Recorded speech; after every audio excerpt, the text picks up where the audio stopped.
Assalamu alaikum.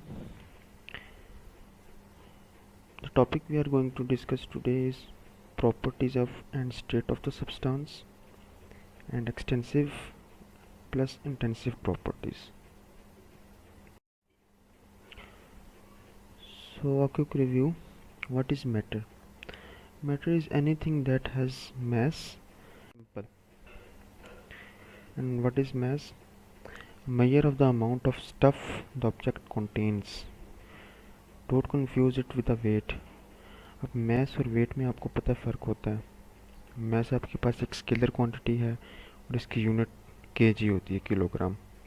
जबकि wait आपके पास एक वेक्टर क्वांटिटी है, इसकी यूनिट जो सी होती है वो न्यूटन होती है.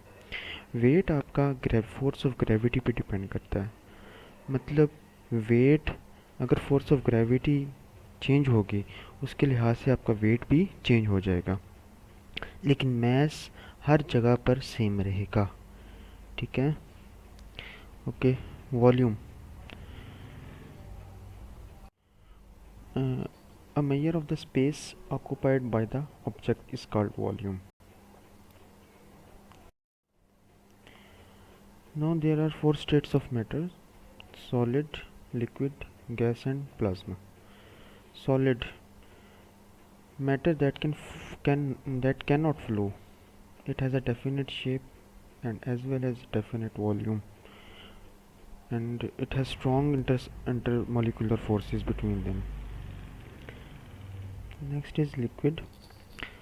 Definite volume but takes the shape of the container in which it is present. और इसमें जो इंटरमॉलिक्यूलर फोर्सेस होती हैं as compare to solid weak होती हैं. Next is gas. A substance without definite volume और shape and it can flow. Gaseous material आपके पास पता है कि आपके पास जो पार्टिकल्स होते हैं, इसके इंडिविजुअल पार्टिकल्स एक दूसरे के साथ बहुत फासले पर होते हैं, बहुत डिस्टेंस पे होते हैं. इसकी कोई डेफिनेट वॉल्यूम भी नहीं होती, कोई शेप भी नहीं होती. ये वॉल्यूम और शेप उसी में ही लेके आता है जिसमें आप इसको रखते हैं. और इसमें जो इंटरमॉलिक्यूलर फोर्सेस होती हैं वो सॉलिड और लिक्विड दोनों से वीक में. Next is plasma. Plasma is ionised gas that contains positive ions and electrons and as a whole it is electrically neutral. अच्छा, ये स्टेट्स ऑफ मैटर्स आपके पास टेम्परेचर पर बहुत डिपेंड करती हैं. ये आप एक स्टेट से दूसरे स्टेट में जाने के लिए आप लेट अस सपोज सॉलिड को टेम्परेचर दें. सॉलिड को आप हीट करें तो वो किस में कन्वर्ट हो जाता है? लिक्विड में. लिक्विड को आप हीट करें तो वो किस में कन्वर्ट हो जाएगा? गैस में. अब इस गैस को आप हीट करते जाएं तो वो आपके पास क्या बन जाएगा? गैस आयोनाइज हो जाती है. आयोनाइज होने का मतलब होगा कि वो आपके पास क्या हो गया? वो प्लाज्मा बन गया. States of matter. एक टेबल बनाया है तो ये जस्ट आपके लिए कि थोड़ा सा इजी हो जाएगा. सॉलिड में डेफिनेट वॉल्यूम होता है उसका, उसकी शेप भी डेफिनेट होती है. टेम्परेचर उसका इंक्रीज़ करें तो स्मॉल एक्सपेंशन होती है, लेकिन उसमें कंप्रेशन नहीं होती. अब ऐसा नहीं हो सकता कि प्रेशर अप्लाई करें तो उसमें क्या हो? वो कंप्रेस हो जाए. Now liquid. इसकी डेफिनेट वॉल्यूम तो होती है लेकिन इसकी डेफिनेट शेप नहीं होती, क्योंकि ये फ्लो करता है और इसकी शेप वही होती है जिस कंटेनर में आप इसको स्टोर करते हैं. रिज़ल्ट ऑफ टेम्परेचर इंक्रीज़ करें तो इसमें भी स्मॉल एक्सपेंशन आती है और सिमिलरली ये भी सॉलिड की तरह कंप्रेस नहीं होता. Now gas. इसकी कोई डेफिनेट वॉल्यूम नहीं होती, कोई डेफिनेट शेप नहीं होती, और इसका अगर टेम्परेचर इंक्रीज़ करें तो लार्ज एक्सपेंशन होती है. ठीक है. ये एक्सपेंशन जो सी होती है ना, इंटरमॉलिक्यूलर फोर्सेस पे डिपेंड करती है आपके पास. ठीक है. इन दोनों में वो स्ट्रॉन्ग होती है, इसमें से एक्सपेंशन कम होती है. इसमें इंटरमॉलिक्यूलर फोर्स वीक होती है, एक्सपेंशन क्या होगी? ज़्यादा होगी. और ये इजीली कंप्रेस भी हो जाते हैं gases. Now there are 6 phase changes: melting, freezing, evaporation, condensation, sublimation and deposition. Phase changes का क्या मतलब होता है? फेज आपके पास होता है जैसे सॉलिड, लिक्विड, गैस, प्लाज्मा, ये सारे के सारे आपके पास फेज थे. ठीक है. अब फेज़ चेंजेस का क्या होगा कि आपने अगर एक फेज़ से दूसरे में जा रहे हैं तो उस प्रोसेस को हम क्या कहेंगे। जैसे सॉलिड फेज़ से आप लिक्विड फेज़ में जा रहे हैं तो ये आपके पास मेल्टिंग होती है। लिक्विड फेज़ से सॉलिड में जा रहे हैं तो ये आपके पास फ्रीजिंग हो रही है। लिक्विड से आप गैस में जा रहे हैं इसको एवेपोरेशन बोलते हैं। गैस से लिक्विड में जा रहे हैं तो इसको कंडेंसेशन बोलेंगे। सॉलिड से गैस में जा रहे हैं इसको हम सब्लिमेशन बोलते हैं। और अगर गैस से हम डायरेक्ट सॉलिड में जा रहे हैं तो इसको बोलते हैं ये हम डेपोजिशन कर रहे हैं। Now describing matter. Properties used to describe matter can be classified as extensive properties and intensive properties. So what are extensive properties? They depend on the amount of matter in the sample. Okay, they do not depend on the type of the matter. कि उसमें किस किस्म का matter है इस पे depend नहीं करता, सिर्फ और सिर्फ इस चीज़ पे डिपेंड करता है कि कितना मैटर है, कितना मैस है उसके अंदर। ठीक है, तो उसकी एक्सटेंसिव प्रॉपर्टीज की कुछ ये होगा कि मैस है, वॉल्यूम है, कैलोरीज हैं, कि की सारी आपके पास एक्सटेंसिव प्रॉपर्टीज़ हैं। Okay, intensive properties depends on the type of matter not the amount present. ये आपके पास टाइप ऑफ मैटर पे डिपेंड करता है, अमाउंट पे डिपेंड नहीं करता। टाइप ऑफ मैटर आपको पता है, टाइप ऑफ मैटर जैसे आपके पास सॉलिड, लिक्विड, गैस, और आगे भी हम कुछ टाइप्स पढ़ेंगे, उसकी क्लासिफिकेशन किसी और बेस पे हुई होगी, लेकिन ये टाइप ऑफ मैटर पे डिपेंड करता है। ठीक है, अमाउंट पे नहीं डिपेंड करता। जैसे कोई सॉलिड ले लें या कोई डिफरेंट, कोई एक लिक्विड ले लें, या सॉलिड की ही कोई दो, आपके पास एक डायमंड है और एक आपके पास रूबी है लेट अस सपोज, तो उनकी हार्डनेस में डिफरेंस होगा, उनको बॉइलिंग पॉइंट में डिफरेंस होगा। आप इसी तरह कोई और मेटल ले लें, एक सॉलिड ले लें, एक लिक्विड ले लें, तो ऑब्वियसली उनकी इंटेंसिव प्रॉपर्टीज़ डिफरेंट होंगी क्योंकि उनका टाइप ऑफ मैटर डिफरेंट है। ओके, तो ये आपके पास एक्सटेंसिव और इंटेंसिव प्रॉपर्टीज़ होती हैं। Properties of a substance. So what is property? Words that describe any matter substance is called a property. There are two types of properties which are generally studied: physical properties and chemical properties. Physical property, property that can be observed and measured without changing the material composition. ये ऐसी properties होती है जो हम major भी कर सकते हैं और ऑब्जर्व भी कर सकते हैं ह्यूमन सेंसेस। ठीक है, और without changing the material composition. आप इसका इस फिज़िकल चेंज में या फिज़िकल प्रॉपर्टी मेजर करते हुए आपके पास जो जिस मटेरियल की आप मेजर कर रहे हैं उसकी कंपोजिशन चेंज नहीं होगी। जैसे कलर है, hardness, melting point, boiling point, ये सारी की सारी फिज़िकल प्रॉपर्टीज़ होंगी उसकी। और फिज़िकल चेंज क्या होता है? Physical change will change the visible appearance without changing the composition of a material. Same है, इट कैन बी रिवर्सिबल और irreversible. Boil, melt, cut, bend, split, crack. ठीक है, अब इनमें से कुछ रिवर्सिबल हैं और कुछ इरिवर्सिबल हैं। Is boiled water still water? Question है आपके लिए। All 6 phase changes are physical changes. So all 6 physical changes जो उनसे आपके पास फेज चेंजेस थे वो फिजिकल चेंजेस होते हैं। ठीक है, इसमें मेल्टिंग, बॉइलिंग, फ्रीजिंग वगैरह जो हमने लास्ट स्लाइड में पीछे पढ़े थे वो सारे के सारे फिजिकल चेंजिंग है। उनमें ऐसा कोई भी चेंज नहीं होता कि उसमें आपकी कोई मटेरियल की कंपोजिशन चेंज हो रही है, तो इसीलिए वो फिजिकल चेंज है। Now chemical properties. A property that can only B observed by changing the composition of the material. ये वो प्रॉपर्टीज़ होती हैं जिनमें आपके पास जो मटेरियल होता है केमिकली किसी न किसी के साथ रिएक्ट करता है, रिएक्शन की रिज़ल्ट में उसकी कंपोजिशन चेंज हो जाती है। ठीक है, जब उसकी कंपोजिशन चेंज होगी तो ये केमिकल प्रॉपर्टीज़ तभी ऑब्जर्व होती हैं। For example, ability to burn, decompose, ferment, react with anything else, etc. And chemical change is a change where new form of matter is made, like roast, burn, decompose and ferment.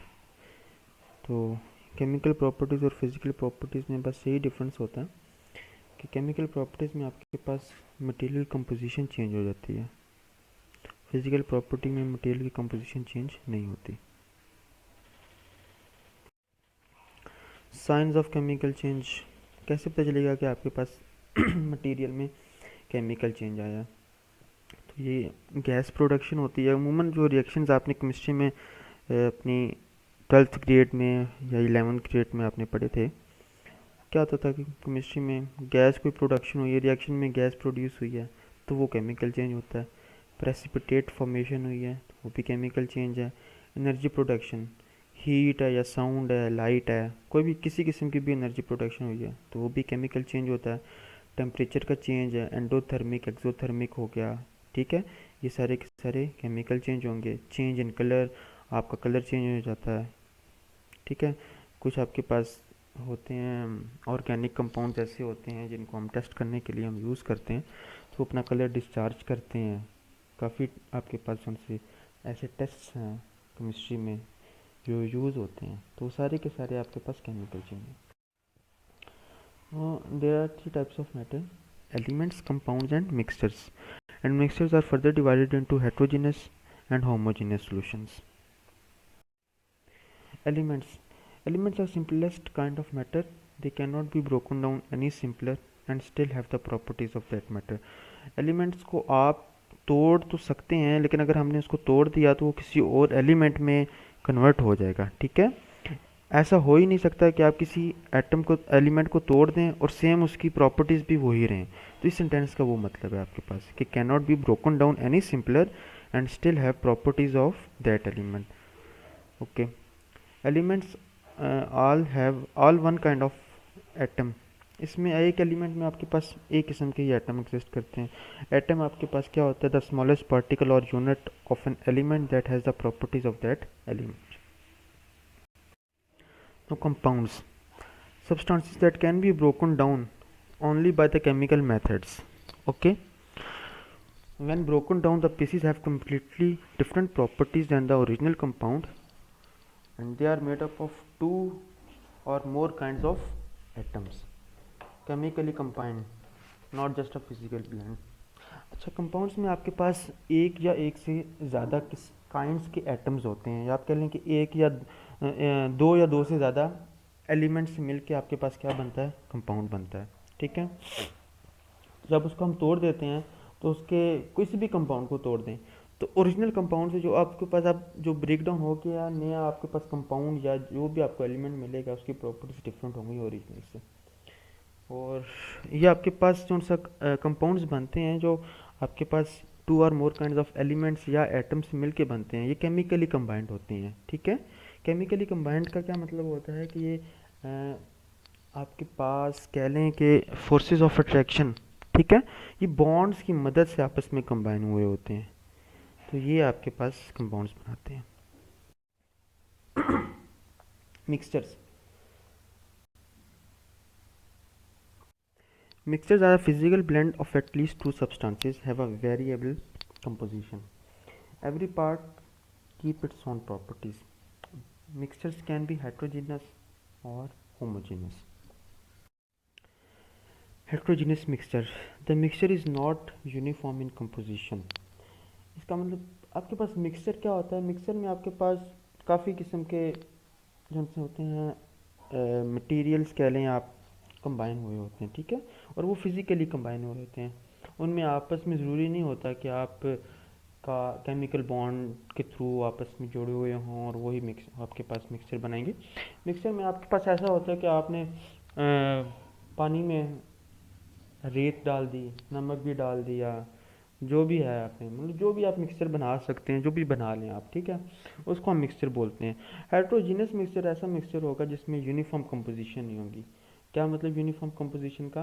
कि इसके जो constituent particles हैं वो एक mixture में किसी एक जगह पे ज़्यादा होंगे, किसी एक जगह पे कम होंगे, यूनिफॉर्म डिस्ट्रीब्यूशन नहीं होगी उनकी कॉन्स्टिट्यूएंट पार्टिकल्स की। तो ऐसे मिक्सचर्स को हम हेट्रोजीनियस मिक्सचर्स बोलते हैं और ये इनकी एग्जांपल होगी। होमोजेनियस मिक्सचर इसके अपोजिट होता है, इसकी सेम कंपोजिशन होती है इसके कॉन्स्टिट्यूएंट्स की थ्रू आउट द सॉल्यूशन, ठीक है। थ्रू आउट द आपके पास मिक्सचर में इसके कॉन्स्टिट्यूएंट्स की जो सी कंपोजिशन होती है, डिस्ट्रीब्यूशन होती है, वो यूनिफॉर्म होती है। जैसे सॉल्ट वाटर है, ऐसा नहीं होता सॉल्ट में वाटर आप इनका मिक्सचर बना लें, ऐसा नहीं होगा कि आपको एक जगह से ज़्यादा नमकीन पानी मिलेगा और दूसरे से कम नमकीन मिलेगा। तो ये चीज़ होमोजेनियस मिक्सचर होता है।